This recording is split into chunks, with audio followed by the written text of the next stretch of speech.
do you have any idea how many jobs that Nigeria actually helped those countries that I just showed you, how many jobs we help those countries create while we are depleting our own scarce foreign reserves? Let's put this into context. My analyst this evening, Paul Alaje, Senior Economist at SPM Professionals, joining me now in our Lagos studios. Good evening, Paul. It's good to see you. Good evening, and thank you so very much for having me. Thank you.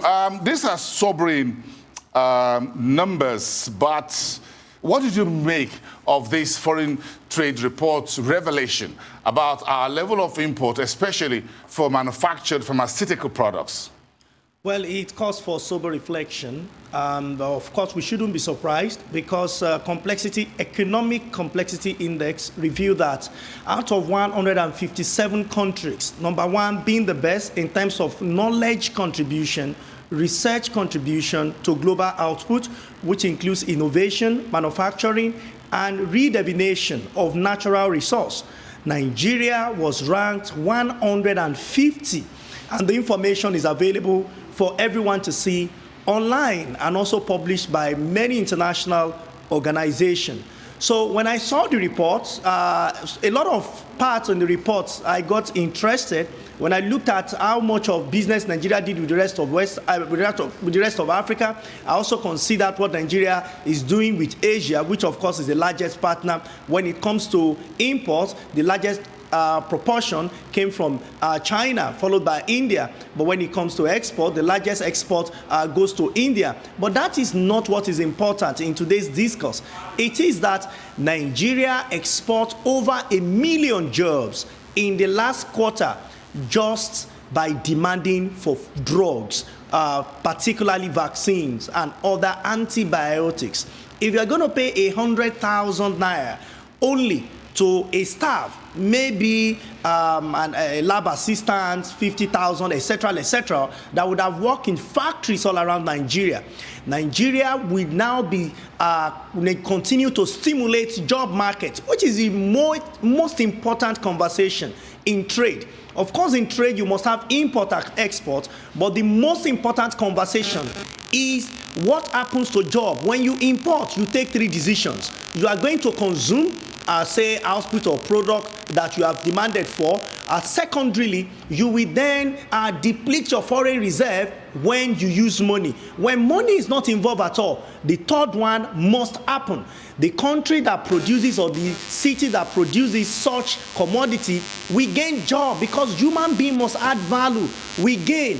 And the ones that should have produced but depended on import, we continue to lose job.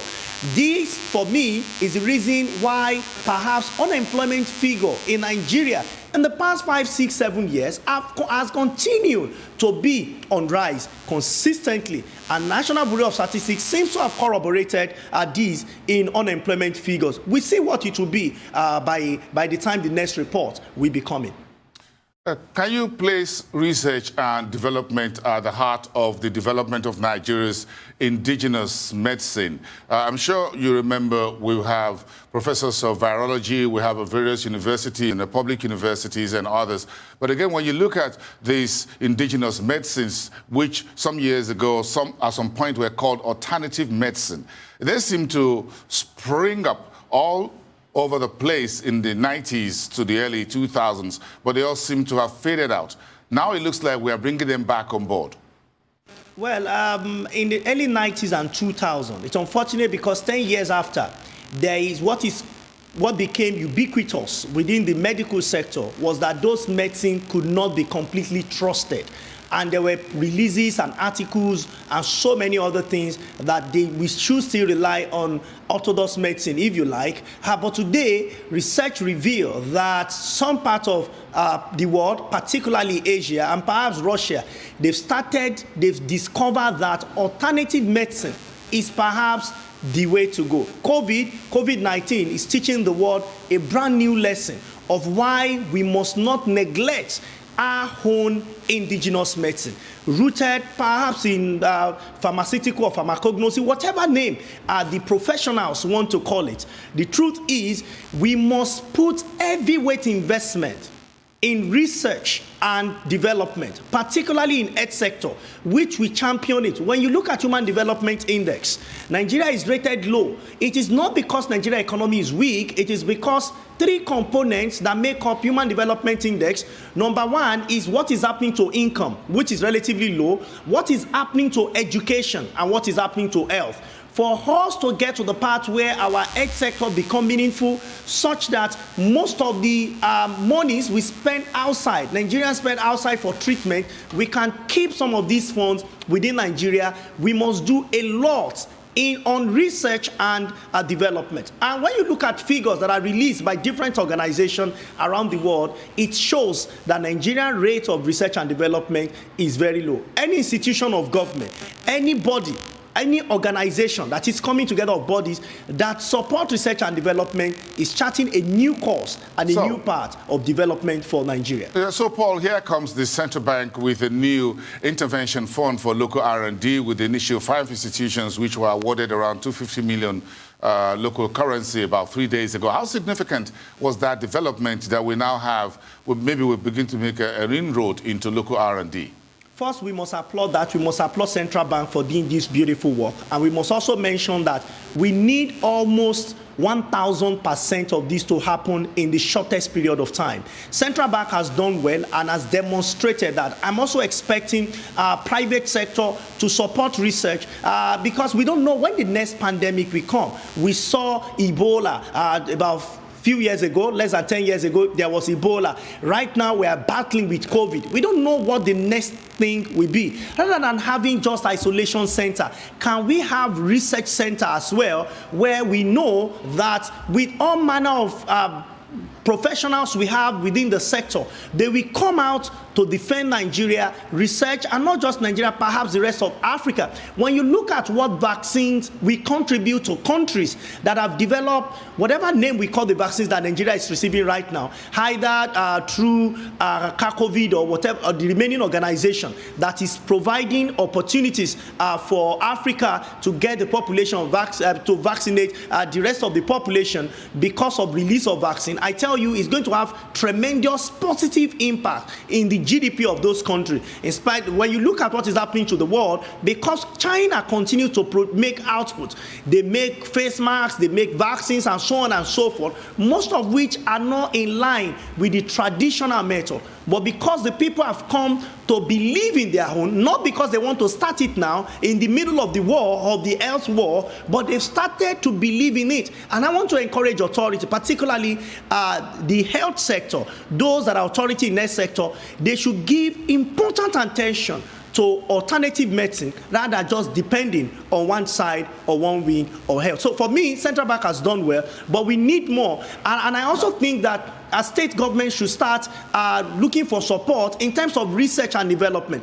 Because if you want to know the strength of a country is measured in terms of the knowledge that country has. Nigeria do not have so much today, not because we don't want to have, but when we ask if the knowledge contributed by Americans leave Nigeria, knowledge contributed by Asians leave Nigeria, and the rest of the world, what exactly are we going to say our knowledge? We'll continue this conversation after the break. Stand by, everyone. Thank you, Paul. We'll be right back with you.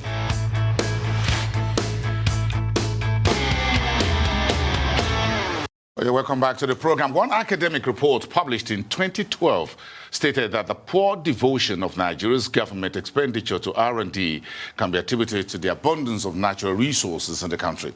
Today, research institutes lay to the country's landscape looking decrepit, while R&D hardly feature in the discourse of planning of economic reforms. My guest, Paul Alaje, is still on the show. Let's continue this with you, Paul. Thank you very much.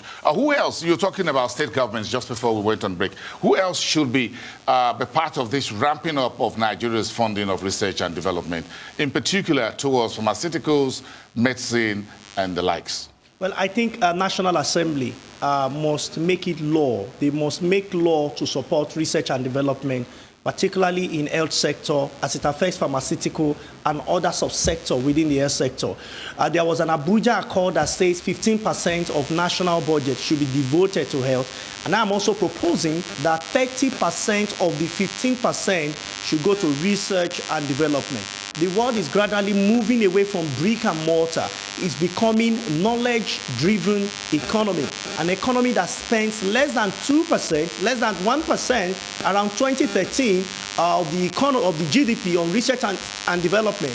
And right now, less than 2% of the economy is spent on research and development. We cannot continue to do things the same way and expect economic miracle to happen to us. Countries that we want to emulate, that we envy their growth, they grow because they have contributed enough to research and development of such countries, and they have found out what is giving them income today. Nigeria must deliberately contribute to research and development, and it must become law. When it becomes law, that is when Nigeria will act on it. When it is just a matter of admiring or wishing or hoping that state government will comply, that federal government will comply, I don't think it is sufficient. National Assembly must make it law. Either they want to get support through central bank, or they want to get it from the Ministry of Finance, whatever means they want to use to get it. We are the largest population in Africa. Africa is looking up to Nigeria for development. Development cannot show up without research and development. Paul, what about the public sector, the private sector, companies, businesses, maybe companies listed on the stock exchange, for example?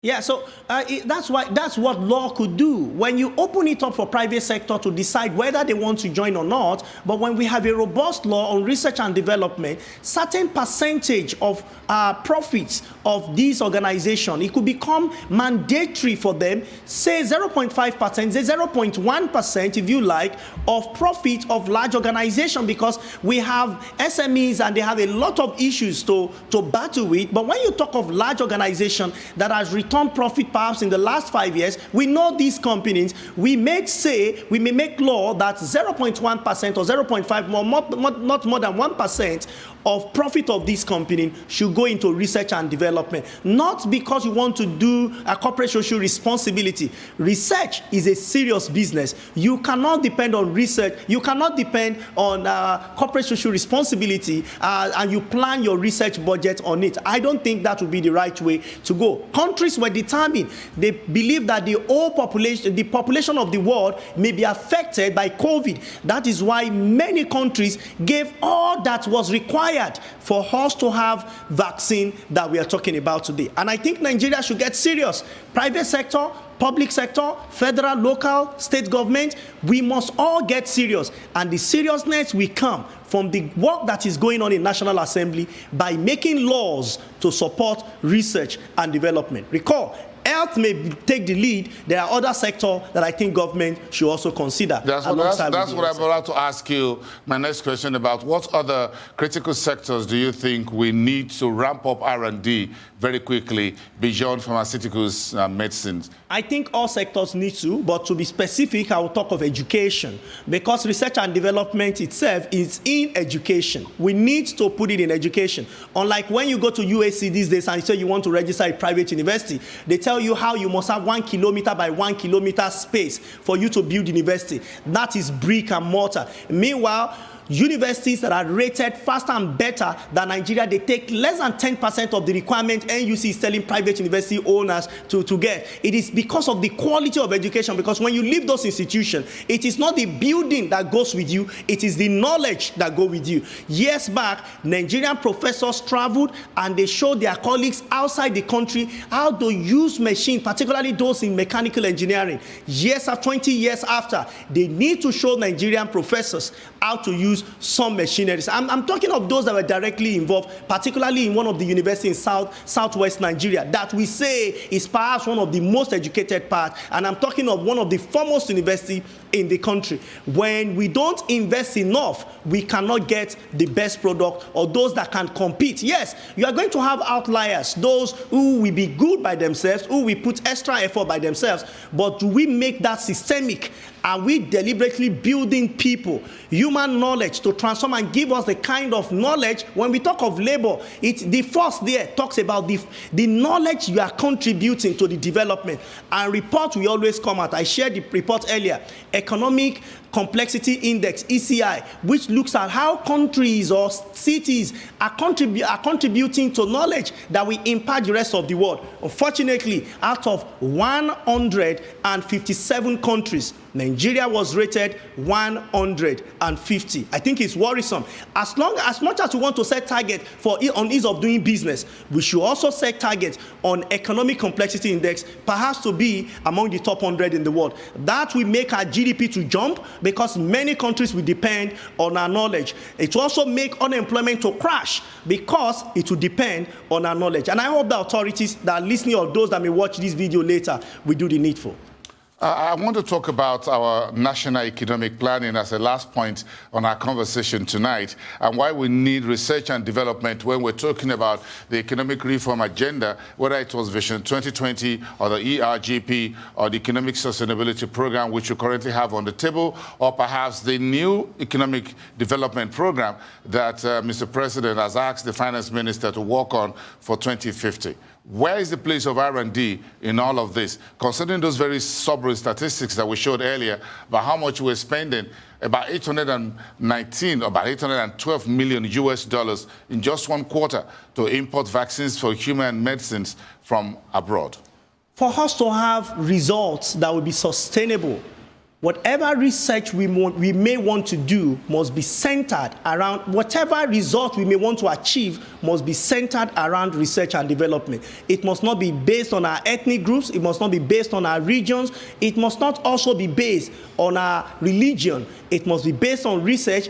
Areas or regions that have competitive advantage over others, and we also know what the principles and laws of economics have to say about all of this. So if we want to achieve, I wasn't surprised the Economic Recovery and Growth Plan did not achieve much, because when you look at what was written and you research about it, it's not particularly in the same direction. But I'm not also surprised that Central Bank is going in the direction it went by supporting some organizations to research, because the future belongs to the researcher, the one that can see the future today, so that it can place a price on you when that future comes. I want to advise those concerned, particularly those who make policy for us as a country, that whatever you do without research, you will certainly pay for the failure of those.